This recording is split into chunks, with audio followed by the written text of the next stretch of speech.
Praise the Lord. ஆண்டவர் உங்களை ஆசீர்வதிப்பாராக. இன்றைக்கு நாம் பார்க்கின்ற வசனம் என்னவென்றால் ஆதியாகமம் 26:3. அதற்கு கர்த்தர், நான் உன்னோடு இருந்து உன்னை ஆசீர்வதிப்பேன் என்று ஆண்டவர் இந்த வசனத்தை ஈசாக்குக்கு கொடுக்கிறார். ஆனால் அது எப்பேற்பட்ட காலகட்டம் என்றால் கொடிய பஞ்சமான காலம். அந்த ஈசாக்கு அந்த நேரத்தில் ஒரு குழம்பி போன ஒரு நிலைமை.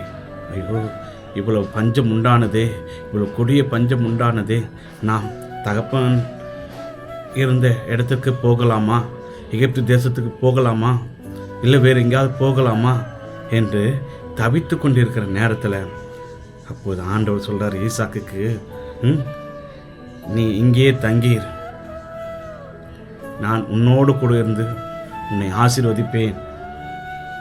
அந்த ஒரு வார்த்தைக்கு ஈசாக்கு கீழ்ப்படிந்தார். அந்த ஒரு வார்த்தைக்கு ஈசாக்கு கீழ்ப்படிந்தார்.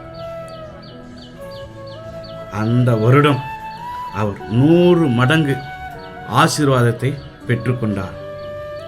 அந்த பஞ்ச காலத்தில் அவர் விதைக்கும் போது அது 100 மடங்கு ஆசீர்வாதத்தை கர்த்தர் கட்டளையிட்டார். நாம் கூட அந்த நிலைமையில்தான் இருக்கிறோம். ஐயோ, எனக்கு வருமானம் இல்லையே, எனக்கு வியாதியாக இருக்கிறதே, அல்லது இவர்கள் எனக்கு உதவி செய்வார்கள், இந்த இடத்துக்கு போனால் நம்மளுக்கு உதவி செய்வார்கள் என்று நாம் நினச்சி கொண்டிருப்போம். ஆனால் ஆண்டவர் சொல்கிற வார்த்தை ஒன்று தான், நான் உன்னோடு கூட இருக்கிறேன், நான் உன்னோடு கூட இருக்கிறேன், நீ பயப்படாதே, கலங்காதே, திகையாதே, நானே உன் தேவன் என்று சொல்கிறார். நீ எதை குறித்து கவலைப்படுகிறாய், எதை குறித்து நீ வேதனைப்பட்டு கொண்டிருக்கிறாய்? அன்று ஈசாக்குக்கு சொன்ன அந்த வார்த்தை இன்றைக்கு உனக்கும் வருகிறது. ஆண்டவர் உங்களை ஆசீர்வதிப்பார். ஆண்டவர் உங்களை நிச்சயமாய் ஆசீர்வதிப்பார். அல்லேலூயா. ஆண்டவர் சொல்கிறார், நான் உன்னோடு இருந்து உன்னை ஆசீர்வதிப்பேன். அன்றைக்கு ஈசாக்குக்கு ஒரு பஞ்ச காலம் என்றார். இன்றைக்கு பஞ்சங்களும் கொடிய வியாதிகளும் அவமானங்களும் கடன் பிரச்சனைகளும் நம்ம சூழ்ந்து நெருக்கும்போது ஆண்டவர் கொடுக்குற வார்த்தை, நான் உன்னோடனே இருக்கிறேன். ஆண்டவர் நம்ம கூட இருக்கிறதே ஆசீர்வாதம் தாங்க.